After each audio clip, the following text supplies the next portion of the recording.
These are the Hebrides on the west coast of Scotland, and the sea here is some of the richest habitat to be found in Britain. It teems with life, from the tiniest algae and little creatures that make up the plankton to some of the largest fish and marine mammals. It's a truly inspirational place to come in search of wildlife.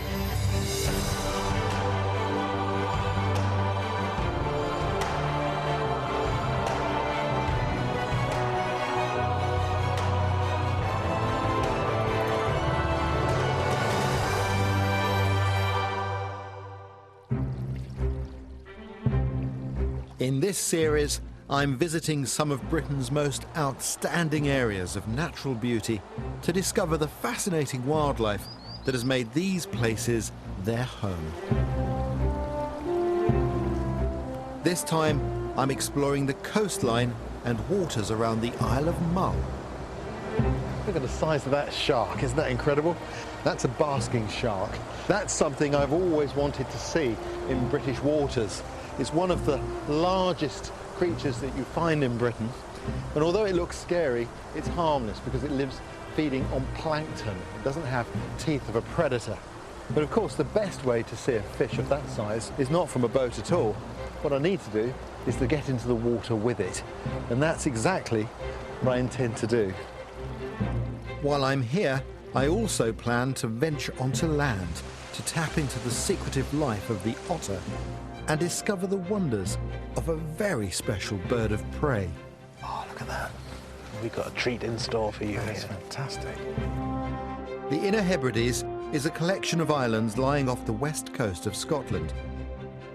Mull is the second largest, and my jumping off point to explore the nutrient-rich waters of the North Atlantic.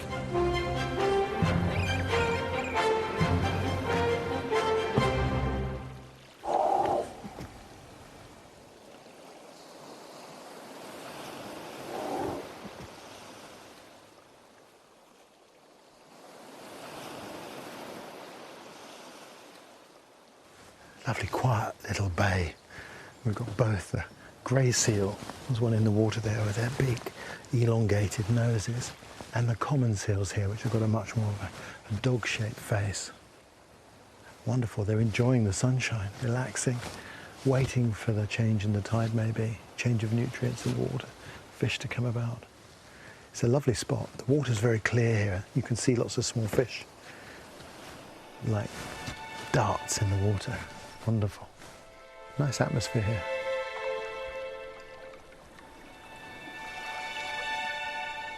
A lion's mane is one of 8 known species of jellyfish in British waters.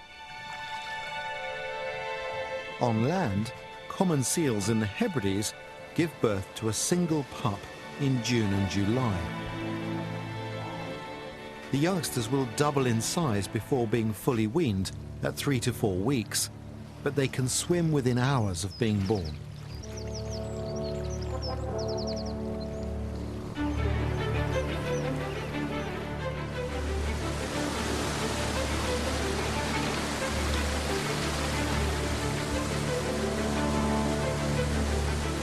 One of the reasons the west coast of Scotland is so good for spotting marine mammals and other marine life is the way the tides interact with the land. And there's no better place to see that than here between Scarborough and Jura.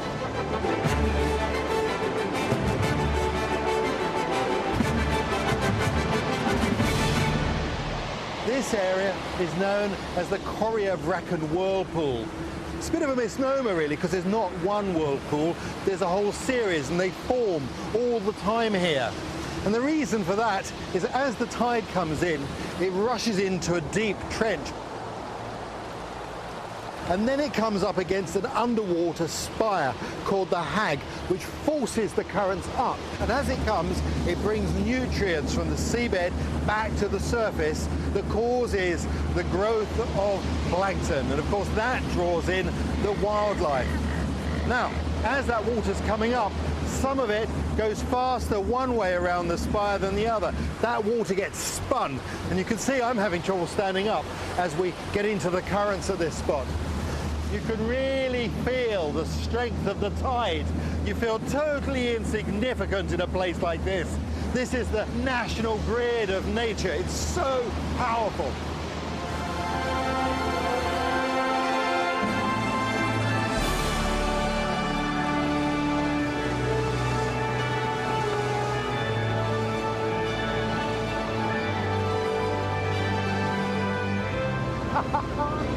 The great thing about Britain, particularly Scotland, is always an adventure up here. You have to come prepared for the worst and hope for the best. Look at the seas, the big swell out here today. But it's exciting, there's an energy, the place is alive. I really like that. I'd rather a place with weather than somewhere that doesn't have it. But the only problem is, it makes it almost impossible to see marine life. But on the other hand, it builds your respect for these creatures, the seabirds, the gannets, the guillemots, the shearwaters, the puffins. They take this in their stride, to say nothing of the marine creatures themselves. The conditions finally improve as we travel further northwest. My skipper for the day is James Fairburns, whose family has been taking whale watchers out into these waters for 30 years. So when your father started this operation, you must have been very small, weren't you? Yeah, very young. So much so that I used to have to stand on a fish box to be able to see out the window to drive the boat. Yeah, I loved it. So James, you don't just bring tourists out, do you? You also keep serious records of what you're finding. Yeah, I mean, the business that we run was founded by my father on the basis that no one in the UK had a sightings program. No one really knew what these animals were. So we started logging these sightings, or my father did, which we continue now. I mean, we're logging all sorts of data, from the number of animals we see, we're taking photographs of them. We've got quite a huge amount of information now about these. I know 30 years isn't particularly long, but we're starting to see patterns, I suppose. Over the years, we've got almost a couple of hundred minke whales now that we've seen returning to these waters. In fact, one particular whale we identified in 2002 has come back every year other than 2005, and it comes back to exactly the same location, which is fascinating every season. It must be a special feeling when you see an old friend. It's like an old friend, yes, yeah. It is. Well, James, I'm a bit of a fish out of water here because I'm a forest specialist, if you like, but I realise that when you come out, there are things you look for that give you a clue of where you might see the marine creatures that you're searching for. What is it you're searching for? Well, the seabirds are a great help for us. Different types of birds, usually you can relate to a particular beastie we're after. For example, the Manx shearwaters, sometimes the kittiwakes are a sign there might well be the food for minke whales there. Seeing blackback gulls or fulmars quite regularly we associate with basking sharks. And then seeing gannets diving, well, they'll be feeding on bigger fish like mackerel, and that's of course what the dolphins will be after. So quite often they're a very good clue. Before I get to see what's at the top of the marine food chain, I'm going to start with what's at the bottom. Now the sea around here is absolutely teeming with life, but the majority of it is very difficult to see because it's microscopic. So I'm taking this sample with this very fine sieve, basically, to collect some of the micro life in the sea. And if I undo that, trapped in the bottom will be plankton. Now, it doesn't look like very much like that, but when we put that under a microscope, we'll get a completely different view. By magnifying the sample by 45 times, we can really see what's going on. There are lots of tiny things here moving around in here. There'll be algae that these creatures you see moving are feeding on. Mostly we've got copepods here, but also there'll be baby forms of lobsters, of barnacles, prawns, and jellyfish, in forms that you wouldn't even recognize them yet because it's so early in their life cycle. But this is the beginning of the ocean food chain. And what astonishes me is that many of the largest creatures, the whales, the basking shark, have become specialist feeders on the tiniest creatures.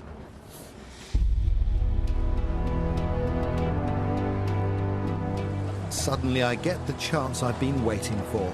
A shark swimming slowly in open water near to shore. A clear sign that the world's second largest fish is feeding.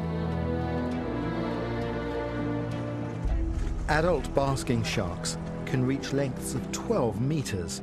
That's longer than a double-decker bus.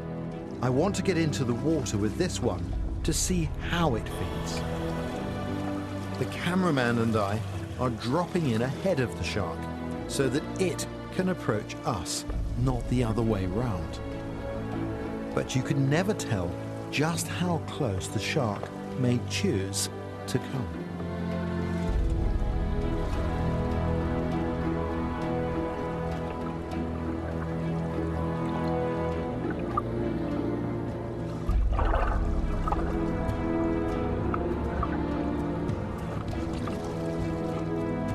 A basking shark can filter half the volume of an Olympic-sized swimming pool in an hour through gill rakers which extend between 5 gill slits on each side of its head. They're one of only 3 sharks in the world that feed on plankton in this way, and they can consume up to 30 kilos a day. Basking sharks have been known to spend 27 hours at a time in one area.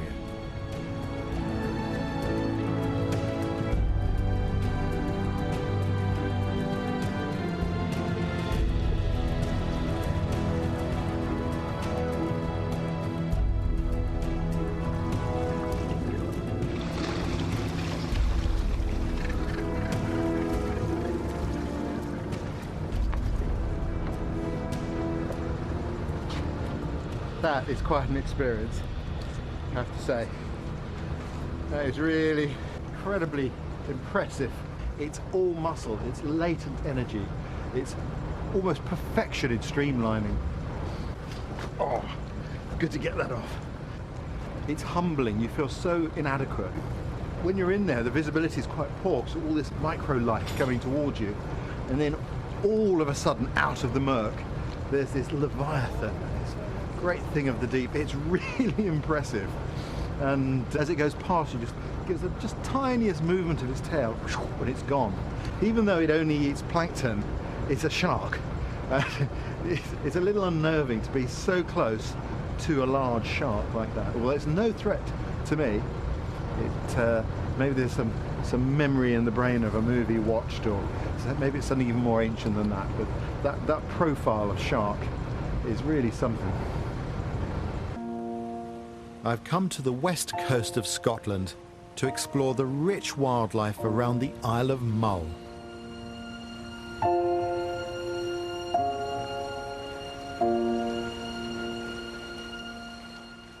It's unbelievably calm now. It's quite different to this morning. You just never know what's going to happen with the sea. And I've been watching here, we've got some Manx shearwaters out here, other seabirds. A former went past a minute ago. And that's a very good sign that there might be marine mammals in the area. And of course, there have been. There were a couple of porpoises went through. And then in the background, there was a minke whale. It's tremendously exciting. One of the largest creatures to be seen in British waters. Very exciting. You know, in some parts of the world, you go, there's the whale, look. On cue, eh? There. That's the second one. How exciting is that? What an incredible day. Swimming with basking sharks and watching minke whales. It really doesn't get any better than that.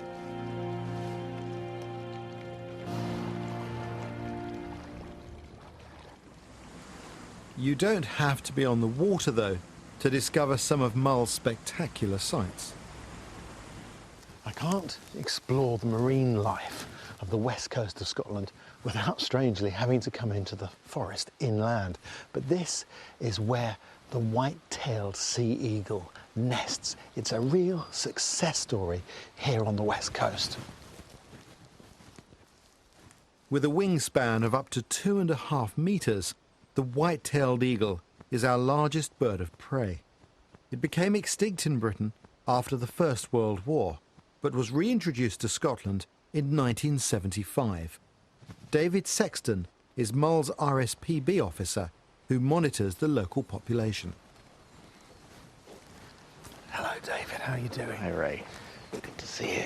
Oh, look at that. We've got a treat in store for you. That is fantastic. You know, the last time I tried to see these was from a boat at sea in a Force 9. It was my God. not ideal. No, it's a lot more stable in here. We've got a lovely family scene for you here. The female has come in to watch and stand guard over her chicks. And she's very obvious, isn't she? She really stands out. So let's go now. I can see the nest, yeah, and two quite large young, are they? They are. I mean, we're still calling them chicks, but they're only a week off being fully grown. They're 9 weeks old. There's 2 chicks in there. Lots of preening and feather care going on at the moment, getting ready for that first big flight. And that's the adult bird above? Yep. Is that a male or female? Well, I would say that was the female. She's the one that's normally left on duty, keeping an eye on things. Gosh, it's gorgeous. How did they come to nest here? That's obviously their choice. It is, yeah. The female here, she's a Scottish-bred bird, hatched on the Isle of Skye from 1998. So she came down here, and her mate is in one of the Norwegian releases from Westeros, and they joined up here in about 2002 and had their first breeding attempt the year after. So they're a good, mature couple now and been together, you know, a long time. And do they stay together for life? Yep, they will. If something happens to one of them, they will repair. But if everything goes to plan, they'll be together until there's one pair we know of are in their 30s now. So it's a good, long, productive life. There are about 60 pairs of white-tailed eagles in West Scotland. Roughly a quarter of them live here on Mull. And they invest a lot of effort in raising their chicks. It's huge. If you think their breeding cycle, it almost is year-round because they'll lay their eggs in March. They don't get shot of their chicks really from that year till January. So these chicks will be with the adults, following them around, picking off bits of stuff that the adults don't eat, but still, you know, being cared for. And then by February, March, they're back into nest building and starting again. So there's not much time off. So what are they being fed at the moment? Most of what's coming in at the moment is a combination of fish, seabirds, things like gulls and fulmars and guillemots and razorbill. Oh, here comes the other bird. No, it's a buzzard mobbing them. Yeah. She doesn't seem too perturbed. No. So it's seabirds and fish mainly that they're being fed on? Yeah, and mammals. So on Mull, that would be things like hares and rabbits coming in. And this pair have brought in mink, in fact, in the past, which is quite an interesting prey item. Amazing. What threats do they face? Sadly, still some big threats in the UK and in Scotland. Even today, there's still poison baits get put out for them. Sometimes it's to control foxes and crows, but things like white-tailed eagles will eat a lot of carrion. You know, they come down in the winter, and a poison carcass can still account for quite a few eagles. So it's shocking that it still happens in 21st century Scotland, but thankfully on Mull, they're not persecuted. The eagles are protected by law. It's illegal to disturb any active nest site. Unfortunately, over the past few years, people's keenness to get close to these birds, we have had some photographers who have overstepped the mark, and they've ended up being prosecuted actually because they've just got too close. But a place like this, where a safe distance from them, the birds aren't remotely bothered, and the birds don't mind. Yeah. So they can't see us because we're in the shadows, basically. That's right, that's right. It's wonderful.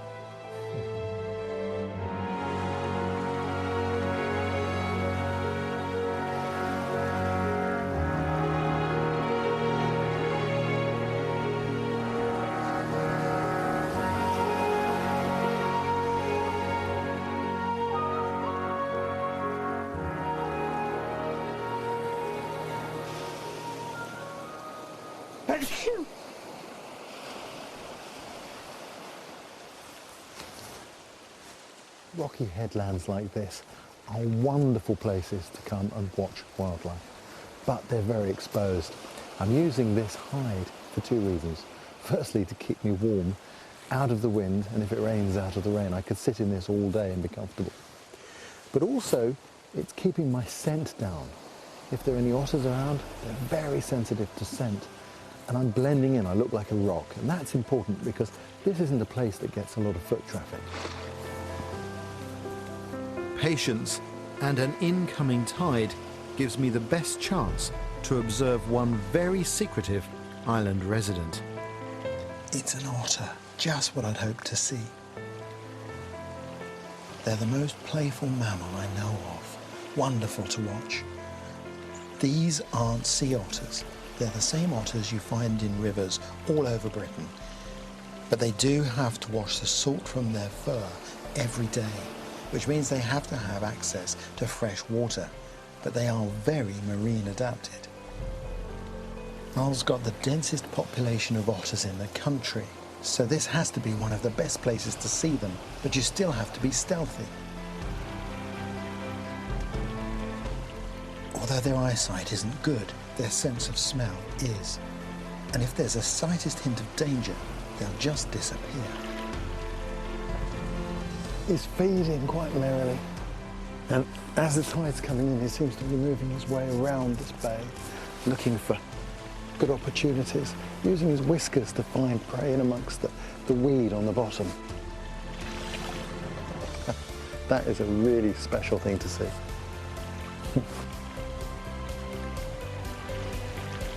It just shows you how rewarding this coastline can be. And of course, that's the perfect way to see wildlife. You see it, it doesn't see you. Magic.